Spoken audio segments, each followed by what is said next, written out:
A guy named Luo Chensi woke up from his sleep and was confused about his whereabouts. He looked down beside him and noticed a slump on the bed. When he pulled up the blanket, he saw a girl sleeping beside him. The sleeping girl was none other than Princess Anna, who goes by the name Nana. Nana then woke up and sat up, her eyes widening when she saw a naked guy staring at her. She scrambled to cover her body before shyly starting a conversation with Chensi. Chensi asked her where they were, and Nana answered that they were in her room. Chensi then concluded that Nana saved him after what happened a week ago. 1 week ago, Princess Anna was running in the forest, trying to escape from 3 men who were chasing her. But then Nana reached a dead end, and she was cornered by the men. Nana was scared and didn't know what to do until a huge bird fell from above them. The bird was called Simurgh, the master of storm winds. And on top of Simurgh was Chensi. The men and Nana were shocked to see that such a strong monster was easily slain by one person. Chensi, who saw what was happening, jumped off Simurgh to help the cornered princess. He easily beat one of the 3 men, while the remaining 2 ran away like cowards. Seeing as the fight was over, Chensi approached Nana and handed her a white cloth. When Chensi noticed how dirty Nana looked, he picked her up bridal style and brought her to a nearby lake so she could clean herself up. As he watched Nana struggle to clean herself up, Chensi decided to help her out when, suddenly, an Earth-scale rhino appeared behind them. Nana got scared as the animal was known to be aggressive, but with just one look from Chensi, the rhino scurried away in fear. Nana faced Chensi and asked him if he was the new hero. Chensi was confused, as he didn't know there were heroes in the world where he was currently located. Truth be told, Chensi actually came from a different world, so he knew nothing about the world he is currently in. As Chensi pondered over his thoughts, Nana blabbered on about the heroes being summoned from another world and how they are also one of the only 7 demigod powerhouses in that world. Wanting to get more information from Nana, Chensi asked the girl if she could use magic. Nana answered yes, but her magic is sealed, and she can only use it once the seal has been undone by a key. After saying that, Nana quickly changed the topic, but Chensi saw right through her. So, he asked her again, and when Nana refused to answer, Chensi told her to just spill it. Meanwhile, the 2 men who ran away from Chensi were reporting to a blonde guy called Lord Shrew. Shrew internally questioned if the hero of the distant Altio monastic nation had found out about his plan to kidnap the princess. But it was just too impossible for that to happen. Another one of his subordinates came and reported to him that the Imperial Knights had already come looking for the princess. Lord Shrew told his men to face the Imperial Knights while he went to see Chensi and seize Princess Nana. Back to Chensi. Nana was sleeping while Chensi was just standing guard when he felt a presence nearby. Lord Shrew was standing on top of a hill when Chensi suddenly attacked him from behind. Lord Shrew easily managed to dodge the attack as he asked Chensi where the princess was. Shrew attempted to bribe Chensi, but to no avail. Chensi refused Shrew's offer without any hesitation and even insulted Shrew's appearance, pissing the blonde guy off. The 2 of them used magic to fight each other, going back and forth. Meanwhile, the Imperial Knights were roaming around, looking for the princess. The leader of the troop, called Hulk, saw a huge light coming from a distance, and he immediately ordered his men to go in the direction where the light came from, thinking that the princess was there. Back to Chensi and Shrew. The fight continued on until Shrew was finally defeated. Chensi then repeated what Nana told her. He is a hero who was favored in the world he is currently in, and no one in that world can beat him, no one but Princess Nana. When Nana woke up and didn't see Chensi,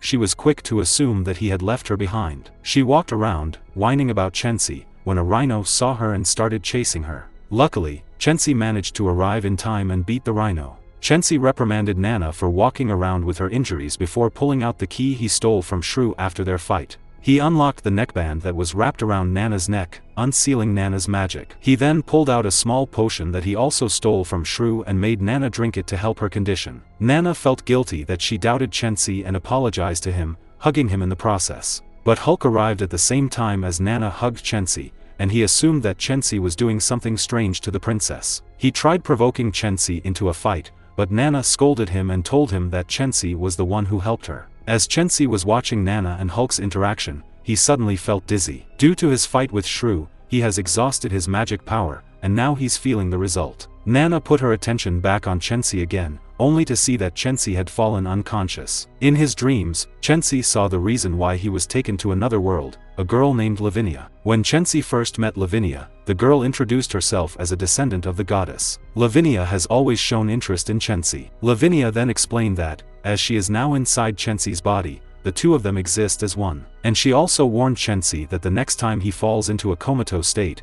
he might never wake up again. Lavinia bid her farewell after that. When Chensi woke up, he saw himself beside Princess Nana. Chensi questioned Nana about why he was naked, causing Nana to blush. Flustered, Nana left Chensi alone in the room to get him some clothes.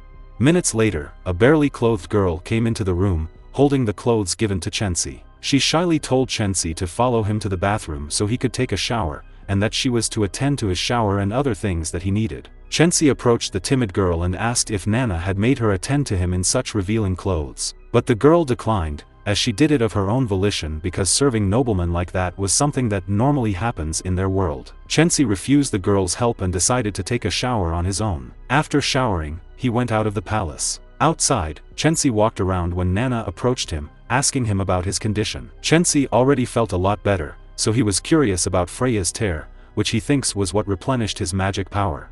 Nana then told Chensi that the emperor wanted to see Chensi. The two of them went to the hall where the emperor's throne is. As he arrived, there were murmurs around. Everyone was curious about his relation to the hero, as Chensi had black hair, which is considered rare in their world. Chensi approached the emperor, who thanked him for not only saving the princess but also for slaying Simurgh and containing imperial criminals. So, as a sign of gratitude, the emperor gifted Chensi 2 spatial rings. One containing 20 million gold coins, and the other one containing the remains of Simurgh, which Chensi killed. Chensi accepted the gifts, but a guy named Ackerman yelled his objections to the bestowal. Ackerman argued that Chensi doesn't seem like someone who can easily beat Simurgh just like that. Someone else might have killed Simurgh, and Chensi was the one taking credit for it. Ackerman also argued that there's a possibility that Chensi and those who tried to kidnap the princess were allies. But the emperor trusted Chensi, so he let Chensi touch a huge crystal called Magic Spar. Magic Spar is a special mineral that helps detect a toucher's magic. As long as the toucher has magic,